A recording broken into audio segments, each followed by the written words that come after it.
Buenas noches, bienvenidos señoras y señores. Vaya cómo está de calentito el panorama político español. Mientras en casa del Partido Socialista, por si acaso, esconden los cuchillos, en el seno de Foro Asturias la sorpresa no puede ser mayor. El capitán del barco abandona el mismo y no se sabe muy bien el destino de la nave, de la embarcación. Nos referimos a la decisión de Cascos, aunque siempre todo lo que rodea a Cascos es previsible que cambie, pero nos referimos a esa decisión de no presentarse a las próximas elecciones municipales y autonómicas, algo que sus seguidores no sé cómo habrán recibido. Vamos a hablar de todo ello en nuestro debate, en nuestra tertulia, pero antes un tema no menos importante, sobre todo probablemente para muchos de quienes nos están viendo ahora o algunos de quienes nos están viendo ahora. Nos referimos a los parados de larga duración, gente que por una razón u otra, por estudios, por edad o por cualquier otra circunstancia a lo largo de su vida, tienen difícil volver a trabajar y llevan, no sé si hay una estadística, Diego, pero supongo que sí. Diego Barceló es nuestro economista. ¿Qué tal, Diego? ¿Qué tal, Víctor? Sí, bueno, hay distintas definiciones. Yo trabajo con la definición de que el parado de larga duración es aquel que lleva buscando empleo sin conseguirlo durante 2 años o más. Ahora, ¿Durante cuánto tiempo? 2 años o más. 2 años. Sí. En toda España, durante los últimos 5 trimestres, se ha venido reduciendo el número total de desocupados.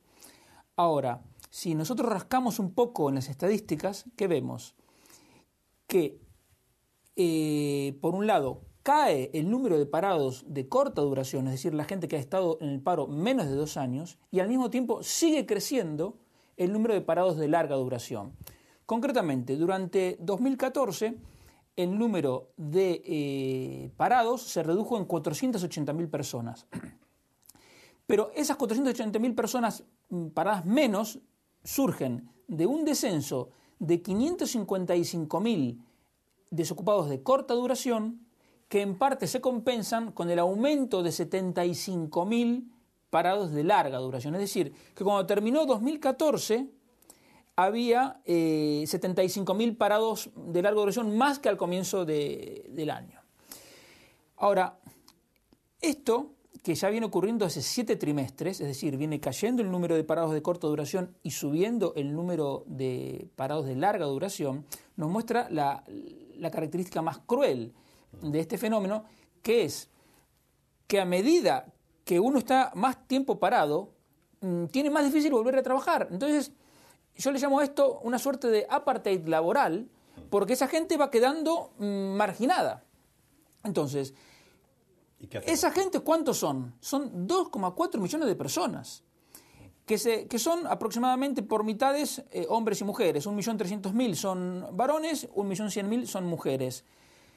Son casi la mitad de la población en paro ahora mismo, ¿no? 2 millones Exactamente y medio, el 44%, sí. Hay de todos grupos de edad, pero digamos 3 de cada 4 tienen entre 30 y 59 años de edad. En cuanto a su nivel de formación, un 60% de estos parados de larga duración no han superado la primera etapa de la secundaria. Pero también hay gente que lleva más de 2 años sin empleo y tiene formación universitaria. Y en cuanto a qué ocupaciones desarrollaron antes y en qué sectores trabajaron, no hay información, porque el Instituto de Estadística solo tiene esa información para los que están en el paro menos de 1 año. Es decir, si uno trabajó en la construcción pero hace 2 años o más, ya eso no se tiene en cuenta en las estadísticas. Entonces, ¿qué se puede hacer con... Esa es la pregunta. ¿Y qué hacemos con esa gente? Cantidad importante de gente que...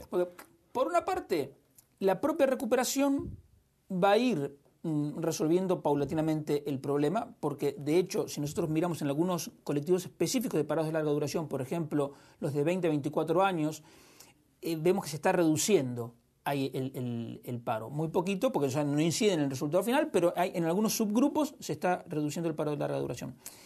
Pero no podemos dejar esto solo librado a la recuperación económica, porque sería demasiado lento. La solución permanente, definitiva, digamos, tampoco definitiva, pero sí más sostenible, es, por supuesto, la formación, porque nosotros tenemos que la gente que tiene formación universitaria tiene una tasa de paro que es menos de la mitad de la gente que tiene educación primaria nada más. Entonces, la formación es un tema importante. Pero ¿qué pasa? La formación, por su propia definición, lleva mucho tiempo. Y además, tenemos razones para sospechar que el sistema de formación que hay en nuestro país en este momento tampoco es demasiado efectivo, porque si hubiera sido demasiado bueno, no hubiéramos llegado a esta situación. Entonces, a pesar de los cientos de millones de euros que se gastan cada año en políticas de formación. Entonces, una de las pocas herramientas que quedan para combatir este tema de manera rápida es lo que yo llamo una reducción compensada de las cotizaciones sociales. Para ser más claro, significaría que la misma progresividad que existe en el IRPF, que el que gana más paga más, llevarla a las cotizaciones sociales. Porque hoy las cotizaciones sociales, ¿cómo son? Si usted gana 650 euros o gana 3.500 euros, el empleador tiene que pagar el 29,9% de ambos. Entonces, la idea ¿cuál sería? Crear escalas. Por ejemplo, que por los primeros 500 euros de salario se pague una cotización de 18%, digamos. Por los siguientes 500, que se pague el 25% y el resto que pague el actual 29,9%. ¿Cuál sería la ventaja de hacer una reducción de las cotizaciones sociales? Que beneficiaría a los menores salarios. Porque hoy, por ejemplo, tenemos la tarifa plana de 100 euros durante 6 meses. ¿Pero qué pasa con la tarifa plana? Que es más beneficiosa cuanto más alto el salario. Digamos, si yo contrato a una persona de 1.000 euros, cuyo salario es 1.000 euros, esa tarifa plana supone el 10% del salario. Pero si contrato a una persona que le pago 5.000 euros, esos 100 euros son simplemente el 2% del salario. Entonces, reducir las cotizaciones sociales más para los salarios más bajos sería al revés. Y ayudaría precisamente a los colectivos de personas con menos capacitación, a los jóvenes y a los parados de larga duración. Ahora, por supuesto que con esto hay 1 millón de combinaciones distintas, porque uno puede crear 2 tramos, 5 tramos, 8 tramos y después del porcentaje que cada uno quiera. Pero la idea es simplemente esa, reducir las cotizaciones sociales a los salarios más bajos. Ahora, evidentemente, esto hay que compensarlo de alguna manera en la recaudación, porque si no, el agujero en términos de déficit público sería enorme. Y si uno saca cuenta, se podría hacer, por ejemplo, eliminando todas las actuales bonificaciones que existen a la contratación, que hay a distintos colectivos, se podrían eliminar, se podrían ahorrar los casi 1.000 millones de euros que se gastan en formación de ocupados, cuando en realidad los que necesitan auxilio urgentemente son los parados, no los que ya tienen una ocupación. Se podrían reorientar recursos de otras partidas, por ejemplo, el fondo de contingencia que está en el presupuesto. Se podría aumentar, porque por ejemplo las cotizaciones sociales se pagan hasta un límite de, creo que son 3.900 euros, se podría ampliar un poco ese límite, se podrían hacer muchas cosas. Y no olvidemos que tenemos prácticamente 40.000 millones de euros en el Fondo de Reserva de la Seguridad Social, que dada esta situación de emergencia yo creo que también sería útil financiar en parte la reducción de las cotizaciones sociales utilizando fondos que están en el Fondo de Reserva de la Seguridad Social. Entonces, esto tampoco es descubrir el agua caliente, digamos. En países como Francia, Holanda, Austria, ya se ha hecho esto de reducir las cotizaciones sociales para menores salarios y con buenos resultados. Incluso en Dinamarca fueron mucho más allá porque directamente abolieron las cotizaciones sociales, pero a cambio incrementaron el IVA, que lo incrementaron 3 puntos y ahora es el 25%. En Alemania también el IVA era 16%, redujeron las cotizaciones sociales y aumentaron el IVA de 16 a 19. Aquí también se podría incrementar el IVA o bien en los productos que están exentos o bien en los que pagan el tipo reducido, o sea, no subir el IVA del 21%, sino lo que paga 4 o paga 10%, porque, insisto, el colectivo más beneficiado sería la gente de menores recursos.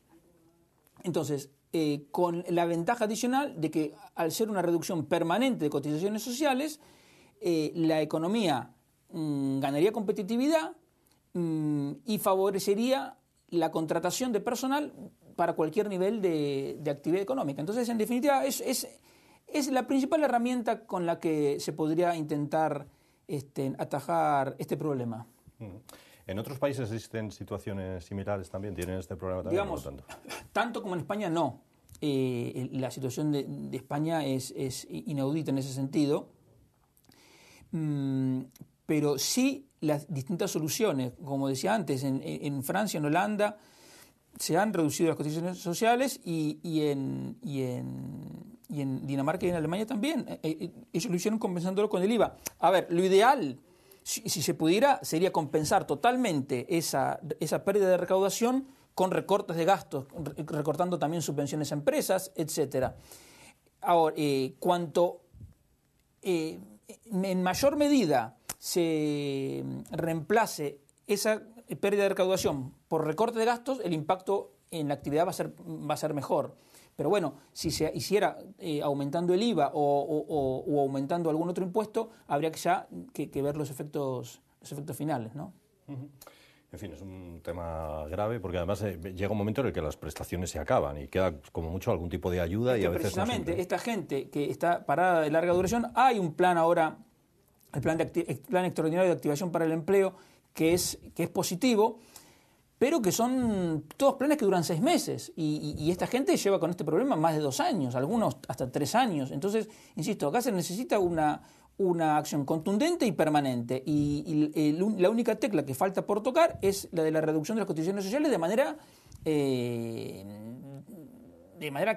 clara, digamos, no vale con rebajar 2 puntos, tiene que bajar de 29 como mínimo 10 puntos, siempre para los salarios más bajos.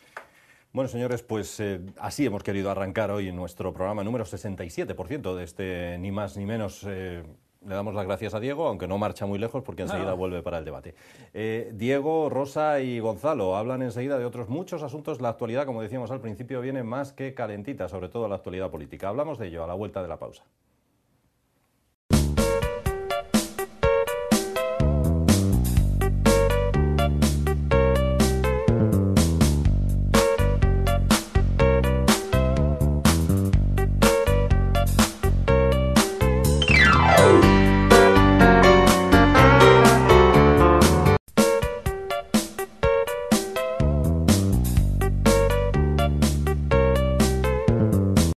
Bueno, pues aquí seguimos en la segunda parte, decíamos, de este prometedor programa de hoy, programa número 67 de Ni Más Ni Menos. En nuestro debate muchas cosas que contarles. Una última noticia nos dice que en Ferraz, y es cierto lo que voy a contar, han cambiado la cerradura de la sede del Partido Socialista y han puesto seguridad privada. Fíjense cómo se están poniendo las cosas allí, en una especie de guerra civil entre familias socialistas.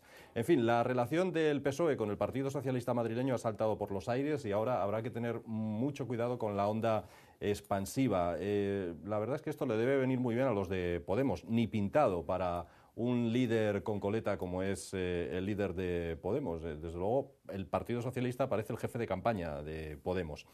Esta vez Pedro Sánchez no lo anunció en Sálvame, pero ya digo, la respuesta de Tomás Gómez no ha podido ser más digna y propia de uno de los contertulios de ese programa, de Sálvame.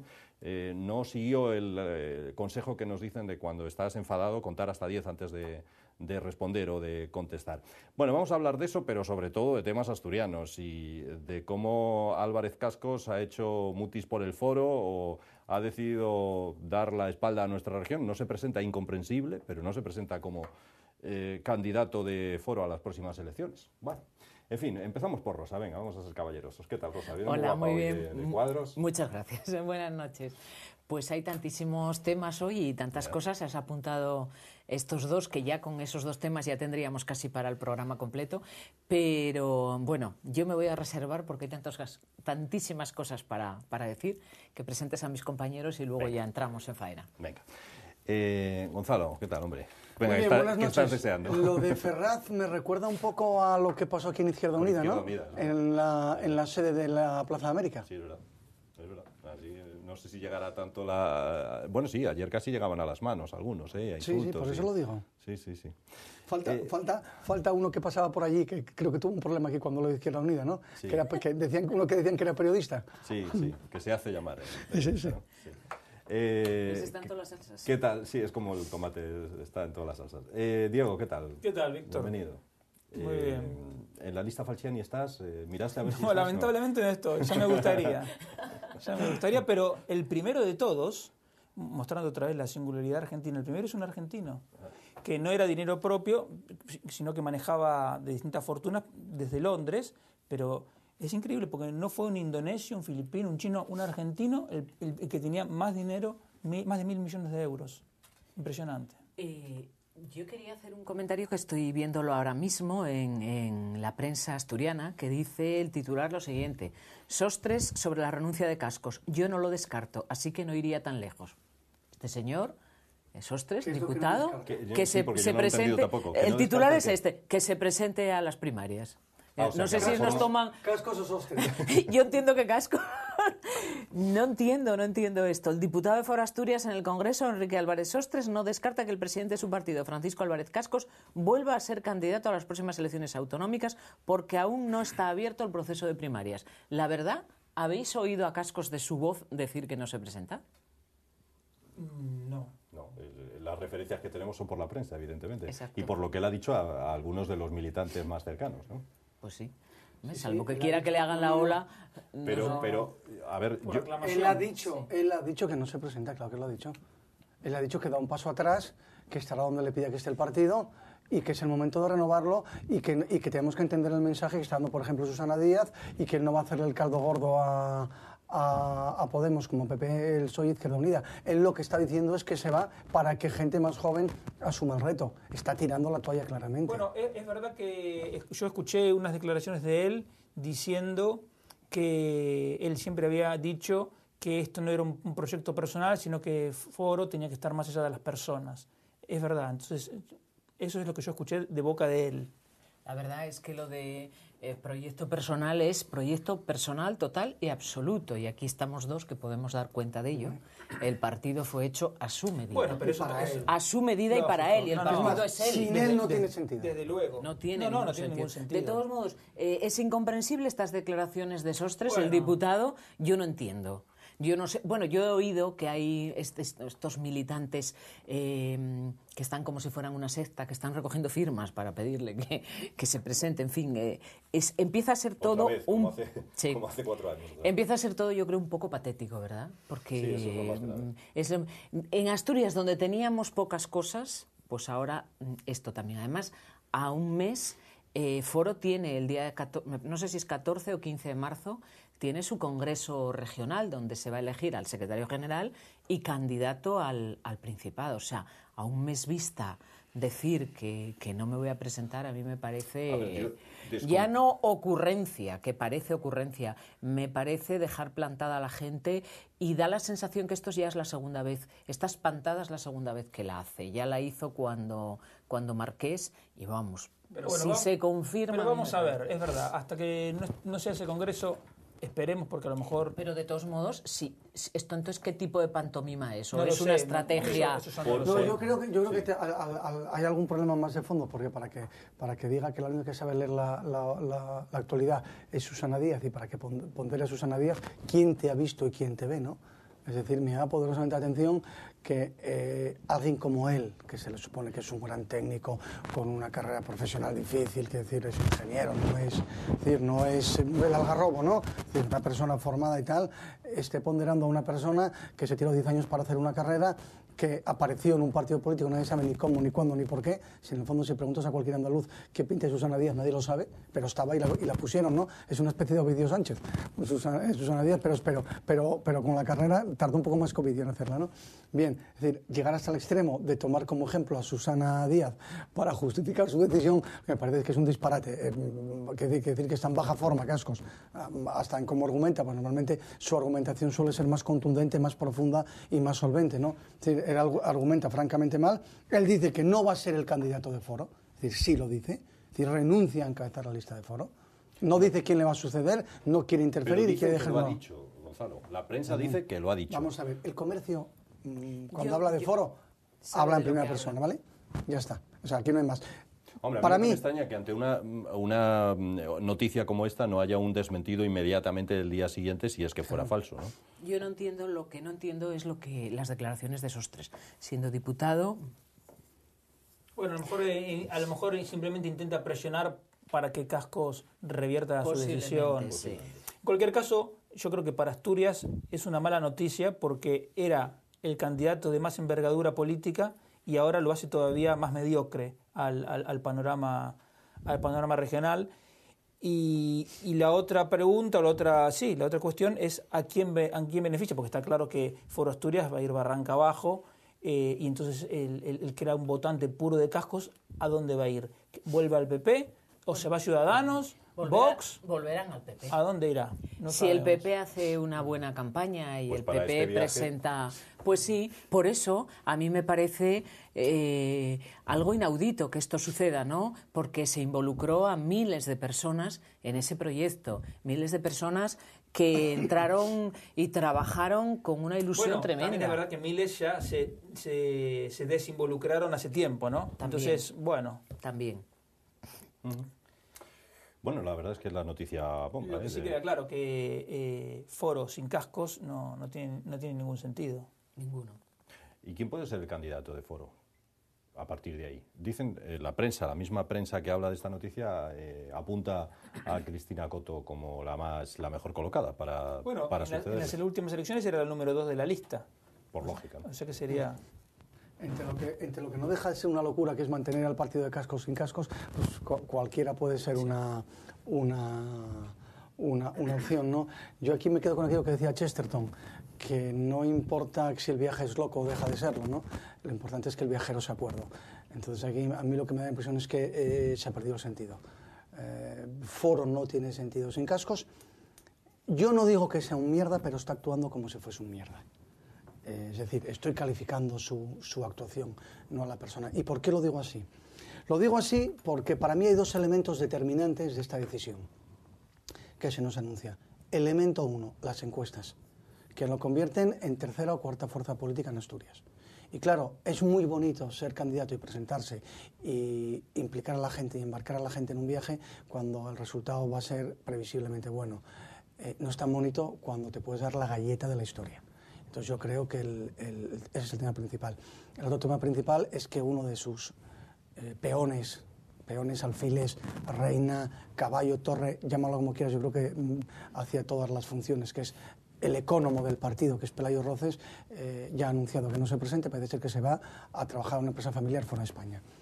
¿Eso qué quiere decir? Que él se queda sin gente de confianza dentro del partido, y a falta de gente de confianza dentro del partido, como no se fía del resto de la gente del partido, pues no se presenta.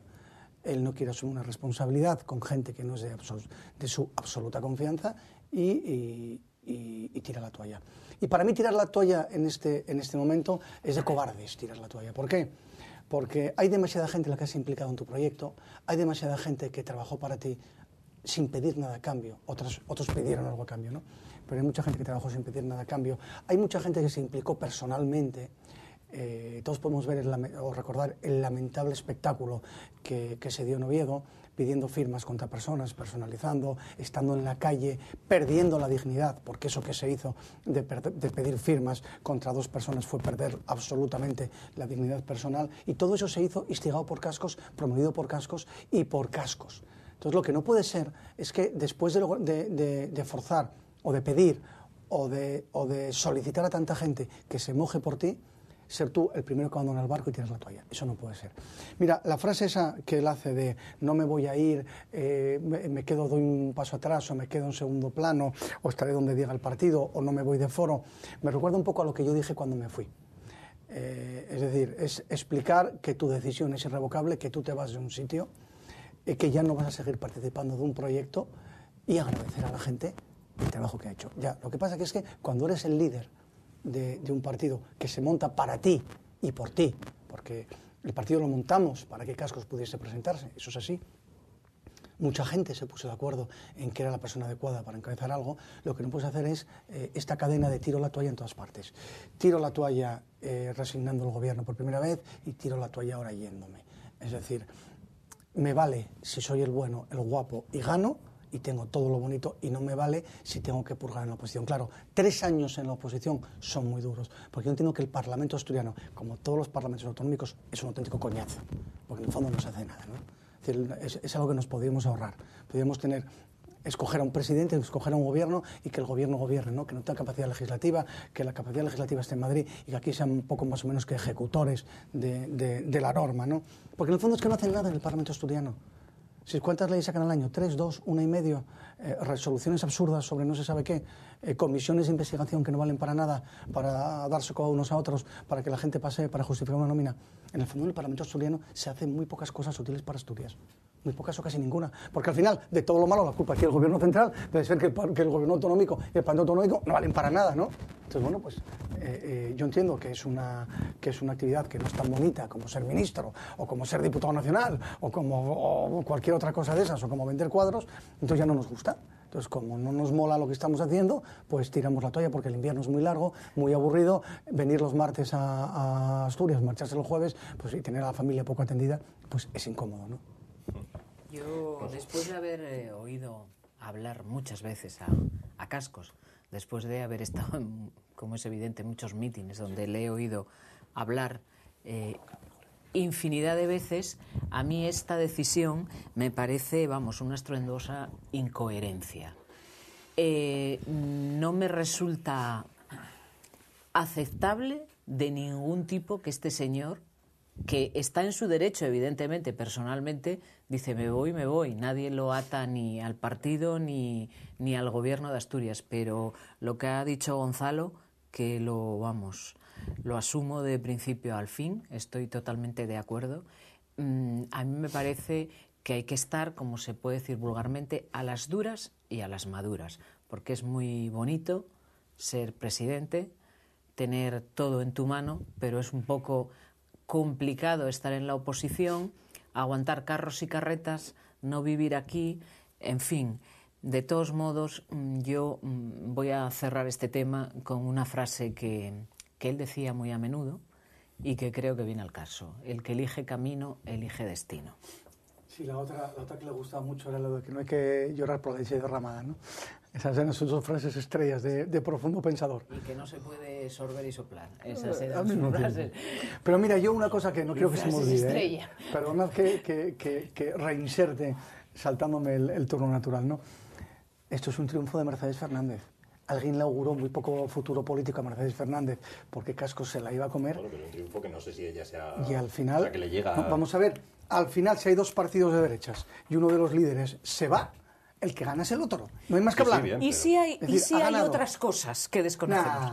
¿Y que si hay vaya, otras cosas? Que vaya como diputado Cascos del PP o algo así. No, hombre, no. No lo sé. No. ¿Otras cosas? No, ¿O otras cosas? Sería demasiado Hay rebuscado. articulistas que hablan, bueno, que a lo mejor pues puede tener algún acuerdo con el gobierno nacional. o algún tipo de problema que pueda surgir Bueno, en breve, no me extrañaría, y que haya decidido. Yo ahí lo dejo. En cualquier caso. Yo he estado leyendo un sea por artículo una cosa, que por ahí iban. sea por una cosa, sea por otra, a la política se llega meado de casa. Ya está. Y lo que te pueda venir, te viene y te lo comes. Que O sea, lo que no puede ser es que, insisto, impliques a tanta gente en tanto para luego tirar la toalla. Esto No me puede parece- ser. No puede ser. Pero, siendo eso verdad, yo lo matizaría un poco porque, como vos mismo dijiste, hay mucha gente que fue a foro buscando algo. Quiero decir, esos no están decepcionados, esos simplemente no habrán conseguido lo que querían. Esos son los más decepcionados, porque sin Cascos ahora ya no hay excusa para conseguir nada. Es verdad. Pero a mí yo insisto con lo que dije antes, que hace más mediocre el panorama regional. Y la otra pregunta es ¿a dónde irán esos votos? Pero bueno, ya el tiempo lo dirá. Yo creo que, Gonzalo lo ha dicho, se abre en estos momentos, bajo mi punto de vista, se abre una puerta para que el Partido Popular suba en votos de una forma importante si de ahora en adelante lo saben hacer. Lo que pasa es que yo no estoy tan seguro si va a ser el PP o si va a ser Ciudadanos. No, yo pienso que más O Vox, posibilidades puede tener incluso. puede tener el Partido Popular en estos momentos. Si el Partido Popular ahora mismo, que estamos viendo como en Gijón se está reconstruyendo, como, bueno, en Oviedo no sabemos muchas cosas, quién va a acompañar posiblemente a ese amigo de Gonzalo, que posiblemente sea el candidato. ¿Dónde? En Oviedo. Bueno, en Oviedo es el senador. Mario, el senador, el de las 80 participaciones en 4 años.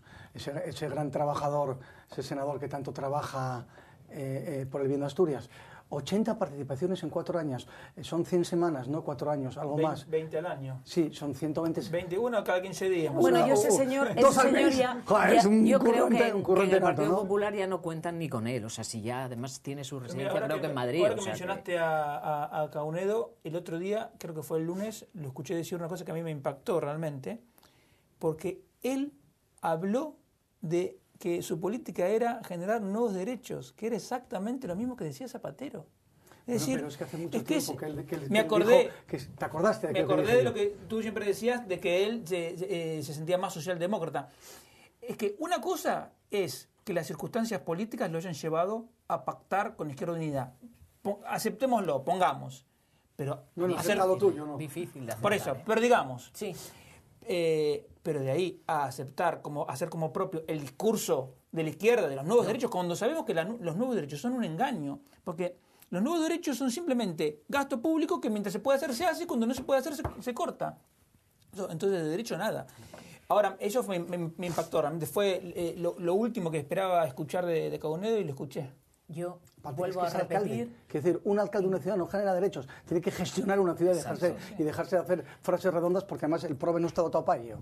A la vista está. Yo vuelvo a repetir que posiblemente este sea el momento del Partido Popular en Asturias. Sí, va a ser lo Que siguiente. tiene mucho trabajo por delante, pero se le ha abierto una puerta. Un candidato potente en Oviedo. Se le ha abierto una probablemente puerta. muchos méritos para Pues ello, sí, ¿no? pues sí. Sí, pero por resistir. Exacto. Bueno, pero que ya es un Eso decía mérito, Cela, resistir. ¿no? Eso decía Cela. Resistir y renovar el partido, porque lo hemos hablado muchas veces. Pero- Es decir, es una renovación tranquila, sosegada, desde dentro, sin alaracas, pero poco a poco ha ido quitando a la vieja guardia de los puestos determinantes y ha ido colocando nueva gente. Es decir, eso se llama renovación. Sí, hay Le uno pongamos el nombre todavía que queramos. llama mucho la atención y que, bueno, me imagino, y a la gente, pues, Pero mira, mucha la gente gente que también- le cuesta verlo siempre en todos los lados, al lado de Mercedes Fernández, pero bueno, me imagino que todo irá. Yo no quiero dar nombres, ya los que nos escuchan seguramente saben El perfectamente de fascista quién ciego, estoy ¿no? hablando. Hablamos.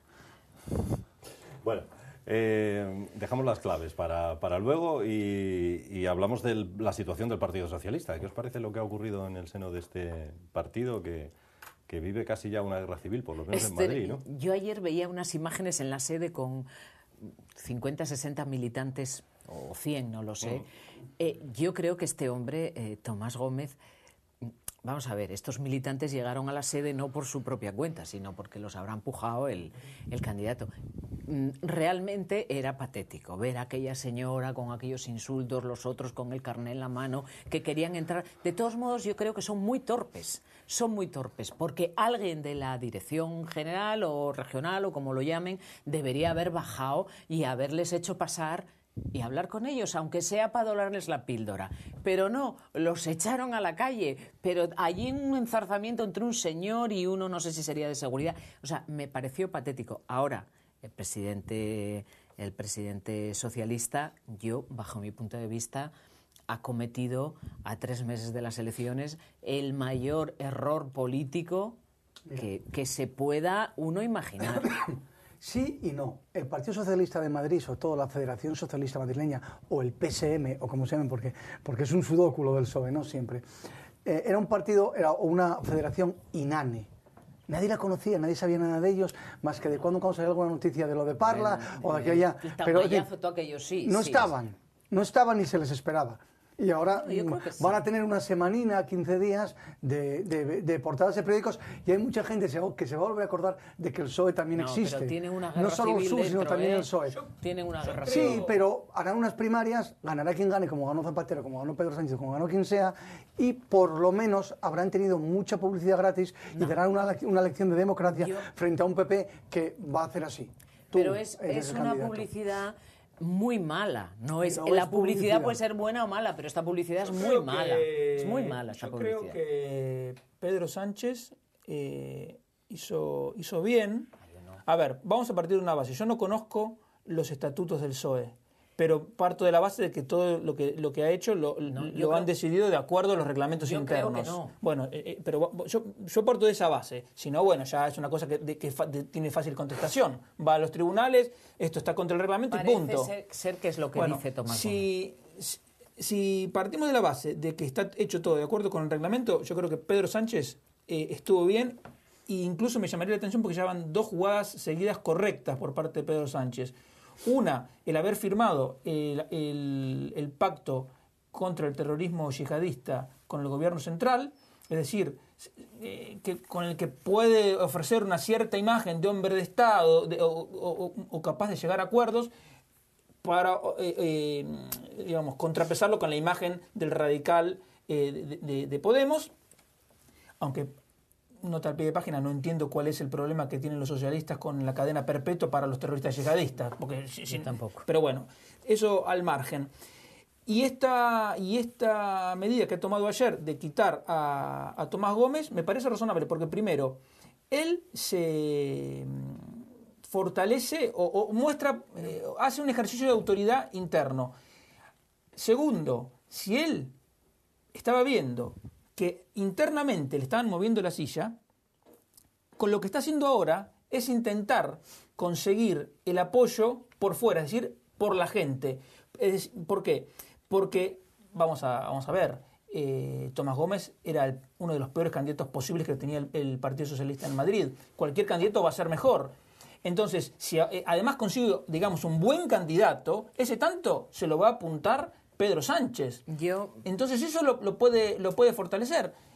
Ahora, y el tercer punto, si lo deja Tomás Gómez y el Partido Socialista de Madrid se hunde, con él se hunde también Pedro Sánchez. En cambio, puede ser que Pedro Sánchez haya dicho, perdido por perdido, lo quito y me la juego 90 días y que sea lo que Dios quiera. Pero tú, dentro de una organización, sea Partido Socialista, sea otro partido, tú no puedes llegar por teléfono y decir a una persona como Pedro Gómez, que estaba ahí porque sus compañeros afiliados lo habían elegido para que lo representara, por eso te digo que no sé. Decirle, hasta luego, buenas tardes, que te quito porque me da la gana. Pero parece ser que hay un motivo. Uno de los motivos que esgrime que Tomás Gómez ha dicho que irá a los juzgados si es necesario es el tema de Parla. No, si pero, ya el tema de Parla. Pero el tema de Parla a él de momento no le ha salpicado. No le ha salpicado. Si le va a salpicar no lo sabemos. Parece ser que sí, con el tema de los sobrecostes. Ya, pero entonces, que tiene mucho que ver. Sí, quizás sí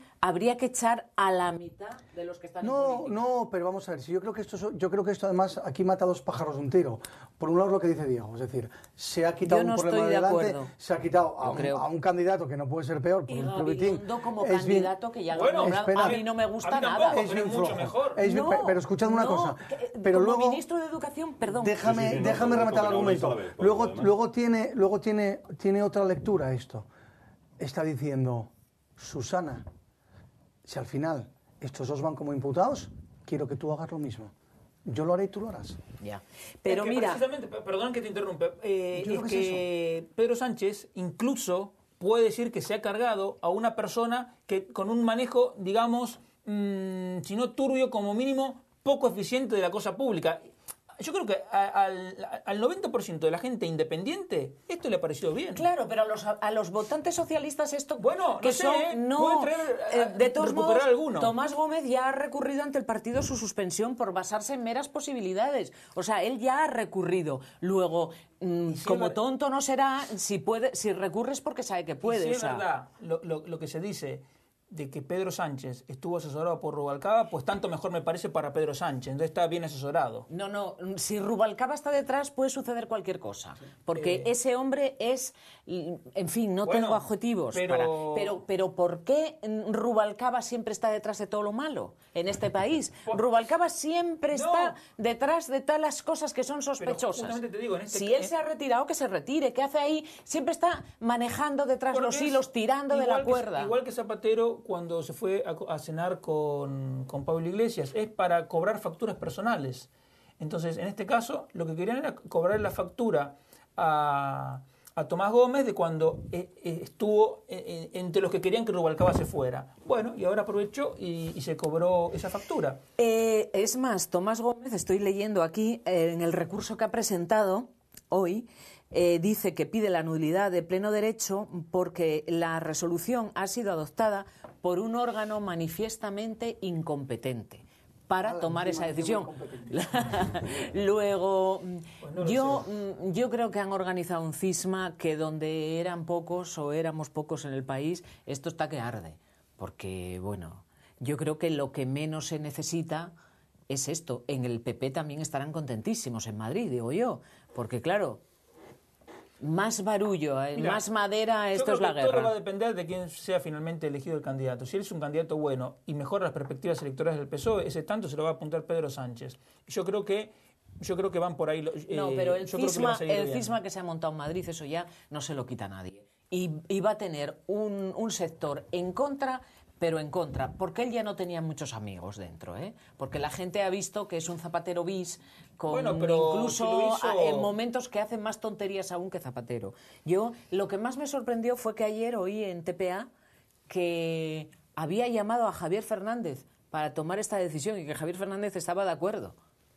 Bueno, Quedé más a mi favor te perpleja. digo, si está juntando Javier a la vieja... Fernández no dijo si nada, está jugando a la vieja... El preclaro Sí, Fernández pero seguro si que no está dijo nada. juntando No a lo la dice vieja ni cuando guardia toca. atrás de él, es decir, a Luego- Rubalcaba, a Javier Fernández o a los que sean, Luego- a Simancas, a... Están en su Bueno, línea. Bueno, es que hablamos Están de en su que- línea, de siempre que- por de detrás, que- siempre de que el escarbando. candidato del Tomás Gómez es malo, pero es que había uno peor en Madrid, que era Simancas. Claro. El de la PlayStation. Claro. Ay, por Dios. Pero es que... Si es que el PSOE de Madrid Vamos a ver.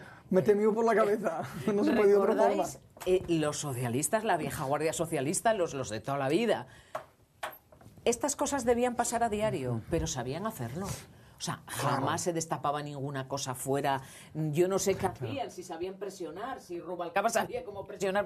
Vete. Es que Villa está malo ahora. Claro, También. Villa está con la Comisión de Investigación. que Pero está malo, este tipo de no controla cosas el jamás partido. se habían visto. Esto se veía en otros partidos, se veía en Izquierda Unida, pero el PSOE siempre cerró filas y nunca Igual- salieron sus trapos sucios a la Igual calle. es que Alfonso Guerra estaba muy ocupado leyendo un libro al revés o alguna cosa. También. Como decía Mújica, que hacía Guerra, ¿no? Que siempre tenía un libro abierto, pero al revés. Sí, claro.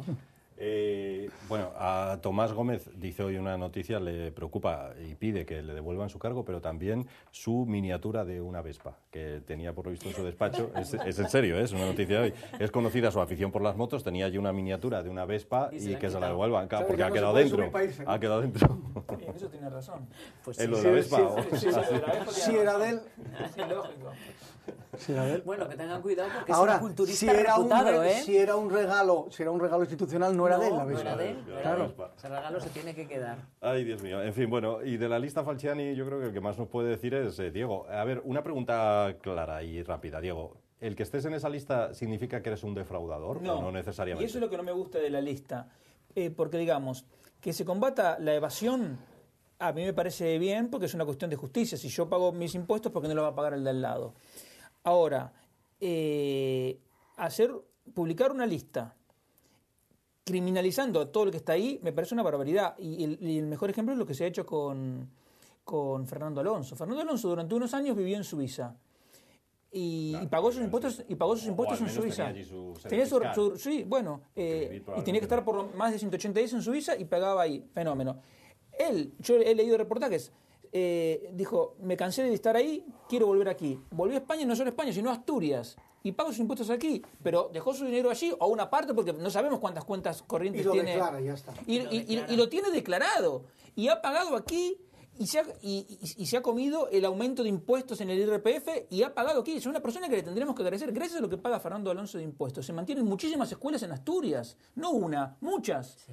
Mira, Y ponerlo en un periódico, criminalizarlo me parece una injusticia, me un parece hijo sí, una Fernando barbaridad. Alonso ha dicho que Le va a ya hacer ha un puesto juicio en y va a manos de ganar. sus abogados Y tiene que- razón. mira, yo, es más, A mí también, opino doy como una Diego. vuelta de tuerca al argumento de Diego.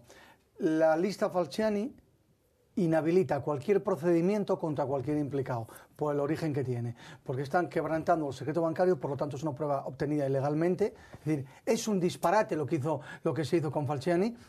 y no puede sostener un procedimiento con una prueba ilegal. Pero lo que pasa es que en realidad esta lista es desde el año 2008-2009 y los casos españoles ya están todos regularizados. Por ejemplo, lo ponen a Botín, pero Botín resulta que por ese dinero regularizó y pagó 200 millones de euros. Exacto. Eso significa que tenía 2.000 millones. Tenía 2.000 y pico millones tenía. Alucinante. Pero lo llamaron y dijeron, miren, tenemos esta prueba, regularice. Y regularizó. Es como el caso de Messi. Pagó 52 millones y le siguen llamando evasor. ¿Cuánto crees que pague? O en el caso de billetero, digo monedero, exactamente lo mismo. Todos ellos pagaron porque les pillaron, con lo cual en algún momento evadieron. Como cualquier persona. Claro, para evitar la comisión de un ilícito penal, el artículo 305 del Código Penal establece que si tú regularizas antes de que salga el procedimiento penal, ¿qué es la lo que conducta ha hecho es impune. Moni? Claro. ¿Qué es lo que ha hecho? Por eso Monedero pagó. Paga por adelantado. Monedero le fueron a Lo que pasa que a llevarla y no lo encontraban. Y entonces fue cuando pagó. Lo que pasa es que el caso de Monedero es distinto. Porque bueno, son cuatro perras, pero... Es distinto en el siguiente sentido. Que es menos, vale. Que Monedero es un profesor universitario supuestamente con dedicación exclusiva y resulta que él mismo dice, mostrando los extractos bancarios, que tiene 200.000 euros en cuenta esta semana. Pero además tenía 200.000 euros que pagó Hacienda a 15 días antes. Entonces digo, ¿cómo hace un profesor universitario para tener 400.000 euros? Imposible. Entonces, si no tiene otros ingresos. Eso es lo raro. O sea, en cambio de Fernando Alonso no hay nada raro. Todos sabemos que cobra 15, 20 millones de euros por temporada. Y de Botín no hay nada. Ya sabemos que es, bueno, pobre, era un hombre millonario. Pero bueno, lo he dicho, que eso de criminalizar a cualquiera por tener una cuenta en Suiza, que además es una ignorancia, porque con esta misma tablet puedes abrir ahora mismo una cuenta en Suiza y le mandar 200 euros. ¿Y qué tiene que ver? Sí, yo estoy totalmente de acuerdo con el tema. Ridículo. Con el tema Falciani, sí, a mí me parece que se está criminalizando a demasiada porque, gente. Insisto, todo lo que se tenía que regularizar ya se regularizó. Entonces esto es simplemente publicarlo por sensacionalismo. Pues sí, totalmente de acuerdo. Para hacerle el caldo gordo a Podemos. Claro. Nada más que el agua, para distraer la atención, para hablar de otra cosa. Todos estos son los Sí, que hombre, apoyan al además PP, al Podemos PSOE, pim, pam, ya pum. anuncia que va a publicar la lista de los acogidos a la amnistía Si gana fiscal. las O sea, elecciones, que la va a publicar. O sea, están, en fin, yo creo que... Y la amnistía fiscal, yo creo que también fue correcta. Porque dicen, es una inmoralidad. Pero yo digo, en un momento de crisis, que el país estaba jugándose el ser o no ser rescatado. Y recordemos que ser rescatado significaría que a lo mejor ahora el IVA sería 23 o 25 y que las pensiones serían un 10 o un 15% más bajas, por ejemplo. Correcto. Entonces, si para evitar eso el gobierno se le ocurre hacer una amnistía fiscal, a mí me parece razonable. En Argentina se ha hecho miles de veces, bueno, que se haga miles de veces. En España se habían hecho también. Por eso, entonces, y a mí me parece razonable. Ahora, esos que dicen que la regularización fiscal, esa amnistía fue una inmoralidad, ¿qué preferían? ¿Que se recortaran más algunos gastos? ¿O que se aumentaran más el IVA? ¿Qué es lo que querían? Aparte que esa afirmación es de una ignorancia supina. Porque la regularización implica 10% que pagas cuando lo traes y lo que vas a empezar a tributar de ese momento en adelante. Por supuesto. Es decir, es de elemental sentido común. Tú tienes que estimular para que el dinero vuelva. ¿Cómo lo estimulas? Con la amnistía. Claro. Una vez que el dinero ha vuelto o que se ha blanqueado, la gente empieza a pagar. Bueno, hay quien no. Yo conozco unos en Avilés que el asesor se le olvidó presentar la declaración el año siguiente. Después de haber regularizado y tener un problema, vamos. Pero ahora mismo los asesores fiscales en estos casos tienen pena, ¿no? ¿O no? Muy complicado. ¿Complicado? Complicado de demostrar. No, en la norma está, ¿no? La corresponsabilidad, pero a efectos prácticos es inexistente. Bueno, señores, que nos quedan nada, 2-3 minutos y Rosa, que es nuestra embajada cultural, pues quería hablar de los Goya, ¿no? En tan poco tiempo es un poco difícil, porque hay mucho para decir de los Goyas, ¿no? Bueno, pues qué deciros, que una ceremonia que dura 4 horas, pues es siempre pesada, sean Goyas, sean Oscars, sea lo que sea, porque es una ceremonia que se hace tediosa. Este año, como de costumbre, bueno, el presentador Dani Rovira, para hacerlo mejor que el anterior, Manel Fuentes, pues era bastante fácil, ¿no? De todos modos, a mí me parece, yo no sé si lo compartís, ¿por qué cuando se hace una gala, o sea, de los Goya, y sobre todo en los Goya, tiene que ser siempre simpática? El presentador tiene que contar chistes. Yo no entiendo... Coño, porque dura mucho para que nos Hombre, es que son 4 horas y encima pero es igual, ponen o sea, al de saber y ganar... No, hombre, que dure menos, pero es que, vamos a ver, esa obsesión, porque el presentador tiene que estar permanentemente haciendo chistes. A mí, de verdad, me parece fuera de lugar. Muy norteamericano. Sí, pero ellos lo hacen con más naturalidad. Exacto. Aquí es todo como muy forzado. Bueno, este año... Además, porque hay que criticar al gobierno de derecha siempre. Bueno, este año estuvieron bastante light con el tema de crítica, solamente, bueno, pues el de siempre, es que ¿no? piensan que no... Almodóvar, mejor que... no marcarse o no señalarse, ¿no? Bueno, debieron decidir pues no pasarse como otros años, porque además saben que les va a bajar el IVA, el ministro, porque vamos, yo estoy segura que en este año se va a bajar el IVA cultural, por lo tanto dirían, no vamos a calentar un poco el tema, pero bueno, como siempre, Almodóvar pues tuvo que hacer la gracia diciendo una estupidez porque no viene a cuento, esa frase que dijo metiéndose con Ver, cuando saludó a la gente. Ahora, perdón, no, pero hay que decirlo, si le bajan solo el IVA, el que se llama cultural, es una tremenda injusticia, porque se lo bajan a todos, no se lo bajan a nadie, porque lo que no se puede hacer, como estos artistas, es querer ser subvencionado y al mismo tiempo que me bajen los impuestos. Entonces, ¿cómo lo pagamos? O sea que yo pague tus subvenciones. La verdad que no es serio. Efectivamente. Sí, no hay por dónde coger ese argumento. La verdad que Almodóvar dijo la estupidez de Amigos de la Cultura y del Cine Español. Señor Ver, usted no. Sí, sí. ¿A qué viene decir esas imbecilidades? O sea, además, un señor que se ha hecho multimillonario con sus películas. Y con subvenciones y con todo eso. Exactamente, o sea... ¿Por qué tienes que subir e insultar a un invitado que está entre los asistentes? Bueno, sí. Yo lo que digo es, ¿por qué si no le mandan devolver las subvenciones? Ahora que se ha hecho millonario, que las puede devolver, que las devuelva para que otro pueda volver a hacer lo mismo que él. Claro. Un poco mejor también, ¿no? Es que las subvenciones al cine solo tendrían que ser dadas en un nivel formativo, cuando están educándose, cuando están preparándose para capacitarlos. Como en todas partes. Pero no a una superproducción y ponemos 5 millones de euros. Eso me parece una locura. Luego decir, bueno, pues la gran premiada de la noche fue La Isla Mínima, 10 Goyas. Vamos a ver, el director Alberto Rodríguez es un buen director, es el director de Grupo 7, que es una película, a mí me gustó mucho. A mí La Isla Mínima, bueno, es un thriller que tampoco va mucho más allá, es una historia para mí muy lineal, muy simplista, se le ha dado, lees las críticas y todo el mundo la pone de magistral, a mí no me parece para nada, salvo la fotografía, que me pareció, pues la verdad, francamente buena, el resto, pues, en fin... Para mí no está mal, vamos a ver, hay que ver cine español, esta película no es una película al uso, pero es un thriller, bueno, pues uno más de tantos. 10 Goyas, a mí me parece, es como de repente aparece una película y se entusiasman y todo para esa película, ¿no? Luego el niño que competía por 16, me parece que eran estatuillas, llevó 4. A mí el niño me parece mala de solemnidad. Monzón no es no me parece para tanto, ¿no? Sobre todo si la comparas con la anterior película, la de efectivamente, exacto. A mí Monzón no es mal director porque tampoco lo es, pero... Y luego además... la forma de hablar, sobre todo del protagonista, de este chico Jesús Castro, que guaperas que se han sacado de la manga, que lo deberían haber llevado a dar unas clases de interpretación, porque un muchacho que lo único, está rígido completamente, pero lo único que le han enseñado a hacer es poner ojitos. Es como el ojo de Paul Newman, ya quisiera el pobre, parecerse a Paul Newman, pero son los ojos de Paul Newman y lo único que sabe hacer el chaval, que es lo que le han debido enseñar, es mirar profundamente a la cámara y dices, pero este tío, ¿qué es esto? Además, a lo mejor ya sabía él, porque a lo mejor es un talento natural.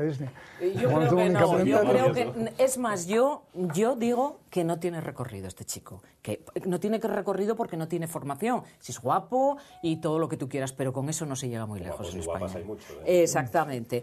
Y luego, pues, Magical Girl, la gran perdedora, yo no la he visto, las otras dos sí. Todo el mundo dice que es una película magnífica, ha tenido una distribución penosa porque es una película, parece ser diferente. Bueno, yo pienso que sí tiene que ser una gran película. Cuando en San Sebastián le dieron la Concha de Oro, solamente se llevó un Goya a la mejor actriz, a Bárbara Leni.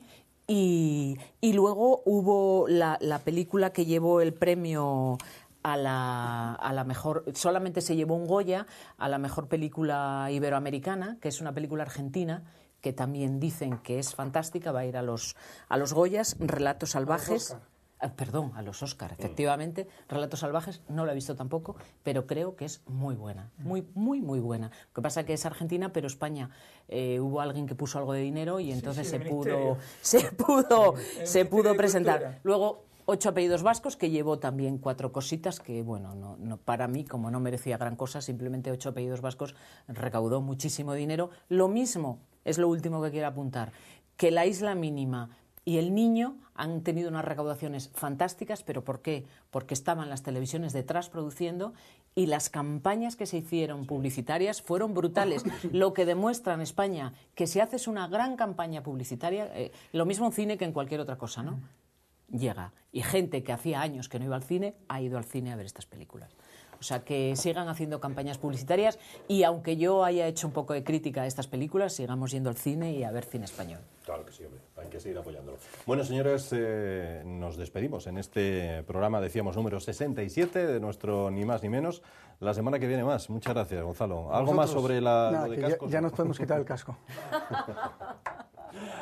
Y gracias. No, lo digo por la moto de Tomás Gómez. Porque ha venido en moto. Bien. La moto de Tomás Gómez. Claro. Es que ha venido en moto. Gracias, Rosa, y a Diego. Vale. Y a ustedes, señoras y señores, volvemos la semana que viene y les esperamos aquí como todos los jueves y en la repetición del fin de semana. Hasta la semana que viene. Creo que es muy buena también.